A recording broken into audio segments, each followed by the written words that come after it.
SC sub categorisation రాష్ట్ర ప్రభుత్వం బాధ్యతే. వారు ఎస్సీలను ఏబీసీగా వర్గీకరించుకోవచ్చు అని చెప్పేసి తీర్పుని ఇవ్వడం జరిగింది. దేశం మొత్తంలో ఉన్న అన్ని రాజకీయ పార్టీలు హర్షాది వ్యతిరేకాలను తెలియజేయడం జరిగింది.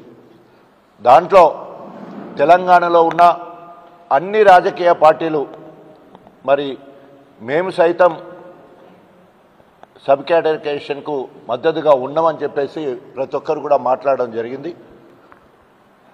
ఒక్క మాల సామాజిక వర్గం తప్ప, అందులో బీద వాళ్ళైనా లేదా మాల ఉపకులైన వాళ్ళు కాక ఓన్లీ మాల వాళ్ళు మాత్రమే మరి వెంకటస్వామి కుటుంబానికి సంబంధించిన వివేక్ కావచ్చు, వినోద్ కావచ్చు, వంశీ వాళ్ళ వలలో పడి మాయమాటలకు మోసపోయే పరిస్థితి కనబడుతూ ఉన్నది. మాదిగలతో పెట్టుకోవడం రేవంత్ రెడ్డి, నీ ముఖ్యమంత్రి ఊడిపోవడం ఖాయం. మాదిగలందరూ కలిసి ఉద్యోగం చేస్తే మరి నువ్వు గాలి కొట్టుకపోయినట్టు కొట్టుకపోతావు. ఇప్పటి వరకు అన్ని రాజకీయ పార్టీలు మీ అధినాయకత్వం కూడా చేవెళ్ళ ఎస్సీ డిక్లరేషన్లో కూడా ఖర్గే కూడా ప్రకటించడం జరిగింది. ఎస్సీలను ఏబీసీలుగా వర్గీకరిస్తామని చెప్పేసి అనేక సందర్భాల్లో అనేక వేదికల మీద రాహుల్ గాంధీ కూడా మాట్లాడడం జరిగింది. ఇప్పుడు ఏ విధంగా మరి తప్పించుకునే పరిస్థితి లేదు.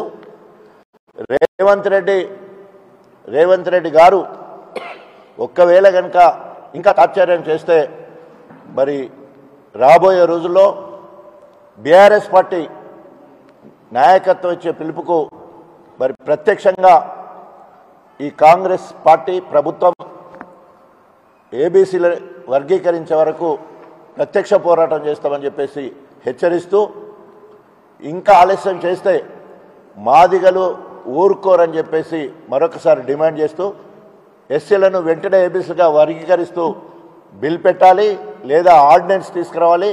అప్పటి వరకు ఎలాంటి నోటిఫికేషన్స్ ఇవ్వద్దని హెచ్చరిస్తూ సెలవు తీసుకుంటాం.